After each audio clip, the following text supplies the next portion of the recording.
প্রথম কয়েকদিনের একটু আইনশৃঙ্খলা সমস্যার পরে আস্তে আস্তে কিন্তু সবকিছু স্ট্যাবিলাইজ করে আসছিল। এবং আপনারা একটা জিনিস খেয়াল করবেন যে এ ধরনের ঘটনা তো তখনও ঘটতে পারতো, ঘটেনি কিন্তু অবস্থানটা হচ্ছে এরকম যে শেখ হাসিনা ভারতে থেকে যেসব বক্তৃতা বিবৃতি দিচ্ছেন সেটাকে ছাত্র জনতা ভালোভাবে নেয়নি, এবং তিনি অবিরাম যেহেতু প্রভোগ করতে থেকেছেন তারই ফলশ্রুতিতে এই ঘটনাটা ঘটছে বলে আমাদের বিশ্বাস। এবং যদি তিনি এই ধরনের ঘটনা থেকে বিরত থাকতেন তাহলে এরকম ঘটনা হয়তো ঘটত না।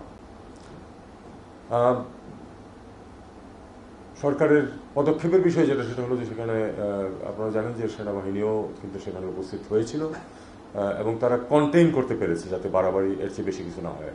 একেবারে তারা তো যখন শুরু হয়ে গেছে সেটাকে সম্পূর্ণ থামাতে পারেনি, কিন্তু এটা যাতে ছড়িয়ে না পড়ে বা আরও যাতে ক্ষতি না হয় সেটা তারা কন্টেইন করতে পেরেছে।